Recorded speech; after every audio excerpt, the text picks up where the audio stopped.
Bismillahirrahmanirrahim. Assalamualaikum warahmatullahi wabarakatuh. Perkenalkan, saya Johar Iskandar dari kelas 3A. Baik, langsung saja kepada poin intinya, yaitu poin pertama A. Politik hukum atau politik peraturan perundang-undangan berdasarkan prinsip bahwa hukum dan atau peraturan perundang-undangan merupakan bagian dari suatu produk politik, karena peraturan perundang-undangan pada dasarnya merupakan rancangan atau hasil desain lembaga politik. Pengertian atau definisi politik secara sederhana dapat diartikan sebagai arah kebijakan hukum yang akan dilaksanakan secara nasional oleh pemerintah. Muhammad Mahfud MD mengemukakan bahwa politik hukum meliputi yang pertama, hukum yang berintikan pembuatan dan perubahan terhadap materi-materi pembangunan hukum agar dapat sesuai dengan kebutuhan. Yang kedua yaitu pelaksanaan hukum yang telah ada, termasuk penegasan fungsi lembaga dan pembinaan para penegak hukum.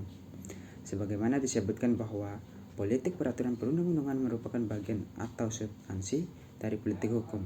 Dengan demikian dapat dikatakan bahwa mempelajari atau memahami politik hukum pada dasarnya sama dengan memahami atau mempelajari politik undang-undang sebaliknya. Karena pemahaman dari politik hukum termasuk pola di dalamnya mencakup proses pembentukan dan pelaksanaan atau penerapan hukum. Salah satunya yaitu peraturan perundang-undangan yang dapat menentukan sifat ke arah mana hukum akan dibangun dan ditegakkan. Sedangkan peraturan perundang-undangan itu sendiri diartikan sebagai tindakan penetapan peraturan perundang-undangan.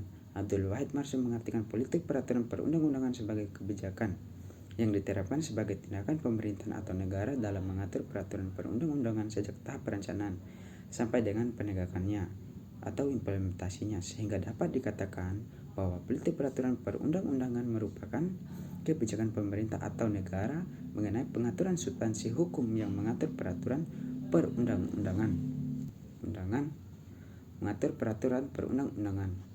Untuk melihat perkembangan politik undang-undang yang berlaku pada masa tertentu secara substansial dan sederhana, sebenarnya dapat dilihat dari yang pertama, produk peraturan perundang-undangan yang dibentuk pada masa itu, yang secara mudah dan spesifik lagi biasanya tergambar pada considerance, menimbang dan penjelasan umum, atau bila ada dari peraturan perundang-undangan yang dibentuk.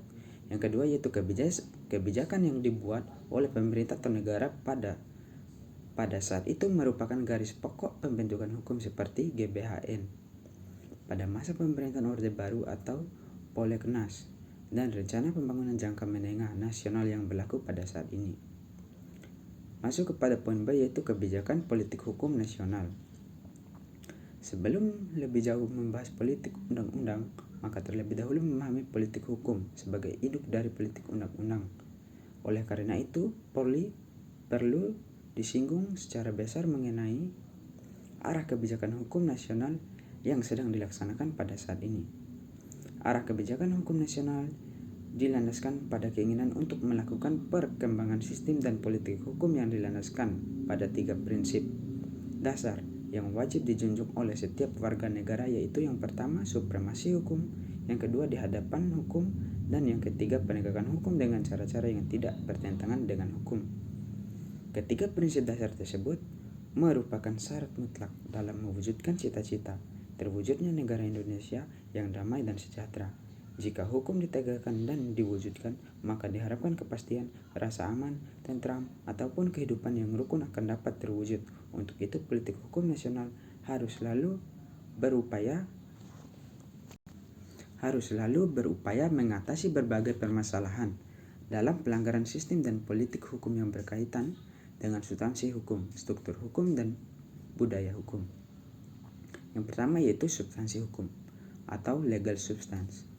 Pembenahan substansi merupakan upaya menata kembali materi hukum melalui pengaturan dan penataan kembali peraturan perundang-undangan, pengaturan dan penataan kembali peraturan perundang-undangan untuk menerapkan peraturan perundang-undangan dengan memperhatikan asas umum dan peraturan perundang-undangan, serta menghormati kearifan lokal dan hukum dan peraturan melalui pemberdayaan jurisprudensi sebagai bagian dari upaya sebelum materi hukum nasional.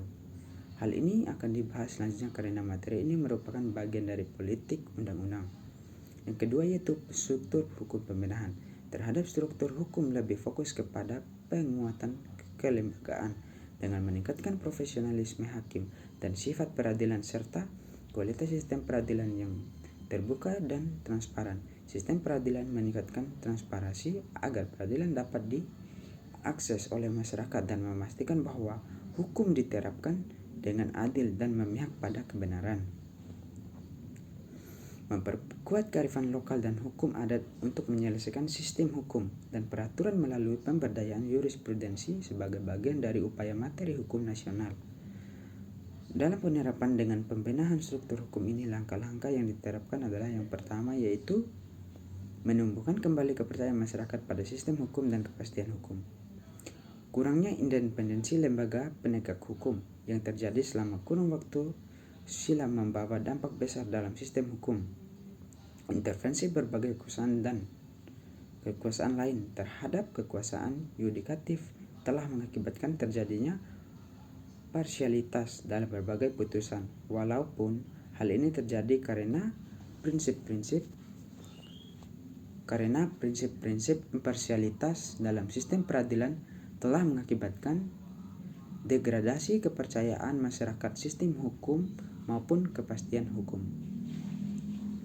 Terima kasih. Assalamualaikum warahmatullahi wabarakatuh.